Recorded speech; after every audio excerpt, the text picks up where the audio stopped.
You are watching Grace Television.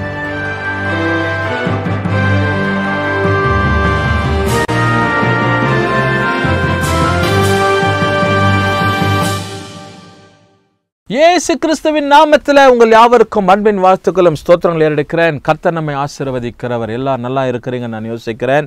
ஆண்டவராகிய தேவன் ஒவ்வொரு நாளும் நம்மை பாதுகாத்து ஜீவனை தந்து பலன் தந்து அவர் கிருபையாய் நம்மை நடத்துகிற தேவனாக இருக்கிறார். அவருடைய கிருபை இல்லைன்னா இந்த உலகத்தில் நாம் ஒன்றும் செய்ய முடியாது. Without His grace we cannot survive in this world. We cannot do anything.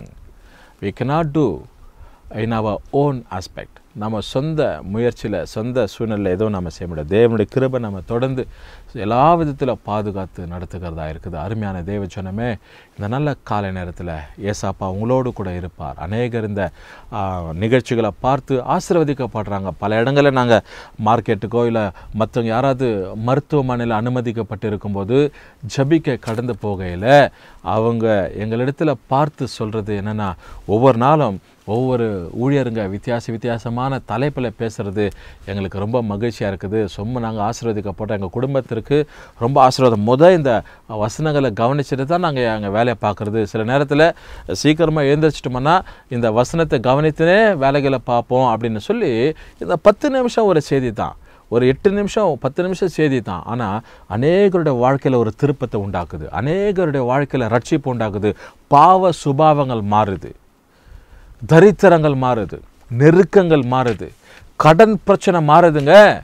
குடிக்கார கணவன் மனசை மாறுகிறாரு. போதை வஸ்துக்களுக்குள்ளாக அடிமைத்தனம் ஆக்கப்பட்டு இருக்கிற வாலிப தம்பி தங்கச்சி மனம் மாறி ஆண்டவருடைய பிள்ளைகளாய் ஆண்டவரை ஏற்றிருக்கிறாங்கன்னா பாருங்க, அவ்வளவு ஆண்டவர் இந்த சின்ன குறு செய்தி 10 நிமிஷம் செய்தியில் கர்த்தர் வெளிப்படுகிறார்னா இது எவ்வளோ மகத்துவமானது. எல்லா புகழும் இறைவனுக்கே அப்படின்னு சொல்கிறது போல எல்லா துதி கன மகிமை ஆண்டவர் ஒருவருக்கு மாத்திரம் உண்டாகட்டும். இந்த நாளில் ஒரு வசனத்தை உங்களுக்காக வாசித்துட்டு நான் ஜெபிக்க யோசிக்கிறேன். சங்கீதத்தின் புத்தகம் 125வது சங்கீதம், the book of psalms 125 verses 1 says like this: கர்த்தரை நம்புகிறவர்கள் என்றென்றைக்கும் அசையாமல் நிலைத்திருக்கும் சீயோன் பர்வதத்தை போல் இருப்பார்கள்.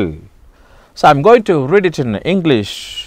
They that trust in the Lord shall be as a Mount Zion, which cannot be removed, but abide forever. கர்த்தரை நம்புகிறவர்கள் யாருங்க? கர்த்தரை நம்புகிறவங்க. அப்போ இன்றைக்கி யாரை நாம் நம்புகிறோம்?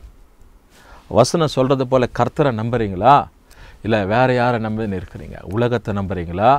உலகத்தில் இருக்கிற ஜனங்களை நம்புறீங்களா?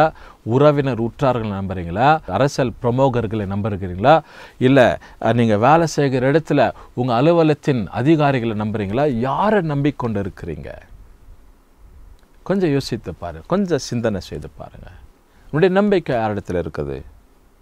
இங்கே வசனம் சொல்லப்படுகிறது கர்த்தரை நம்புகிறவர்களோ. அப்போ உன்னுடைய நம்பிக்கை யார் மேலே இருக்கக்கூடாது. You should not trust anyone. யார் மேலும் நம்பிக்கை இருக்கக்கூடாது.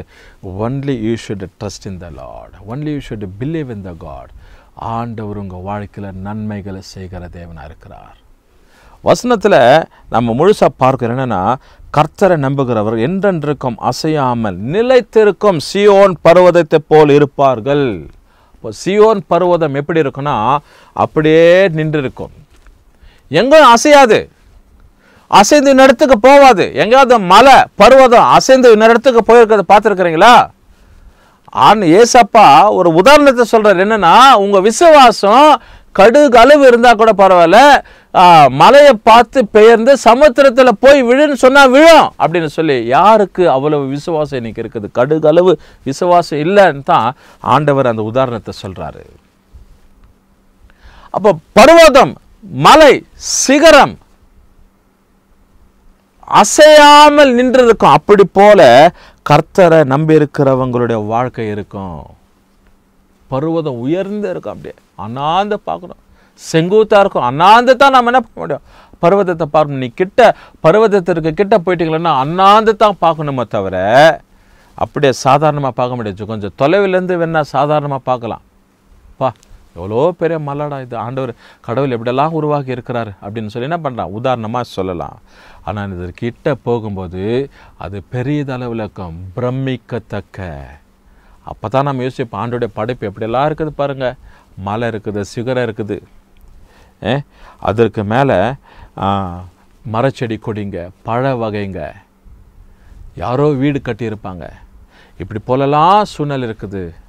ஆண்டவருடைய படைப்பு எப்படி இருக்குது பாருங்க.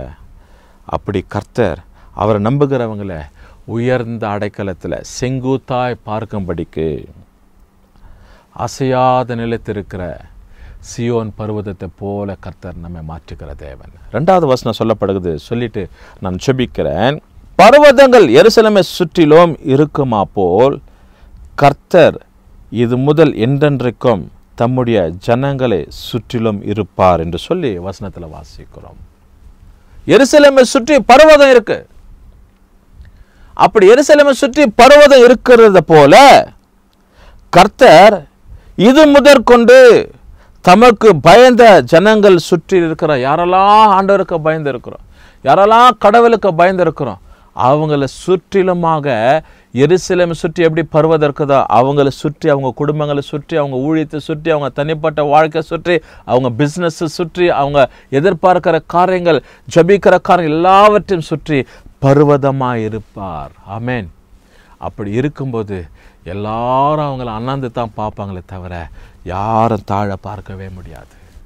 இன்னைக்கு ஆண்டவர் உங்கள் வாழ்க்கையில் எருசலேமுக்குள்ளே இருக்கிறதான ஒரு சுபாவம், எருசலேமை சுற்றி இருக்கிற மதிலை போல உங்கள் வாழ்க்கையை கர்த்தர் உயர்த்துகிறவர். உங்கள் பிஸ்னஸை உயர்த்துவார், உங்கள் படிப்பின் காரியத்தை உயர்த்துவார், எதிர்பார்க்கிற திட்டத்தை உயர்த்துவார், மேலானவைகளை கர்த்தர் செயல்படுத்துவார். கர்த்தருடைய கரங்களோடு கூட இருக்கட்டும். கர்த்தர் உங்களை ஆசீர்வதிப்பார். ஜெபம் பண்ணுவோமா? நல்ல ஆண்டவரே துதிக்கிறோம். இந்த நல்ல காலை நேரத்துக்கு நன்றி. இயேசுவோட பேசும் நிகழ்ச்சியை பார்த்து இந்த வசனத்தை கவனித்த உடைய பிள்ளைங்க வாழ்க்கையில் நன்மையை தாருங்கப்பா. எதிர்பார்க்கிற காரியங்களை வாய்க்க பண்ணுங்க. ஆசீர்வாதங்களை உண்டாகட்டும். காரியங்களை வாய்க்க பண்ணி நடத்துங்க. ஆண்டவர் இயேசு நாமத்தில் ஜெபிக்கிறோம் நல்ல பிதாவே. ஆமென். கர்த்தர் உங்களை ஆசீர்வதிப்பாராக.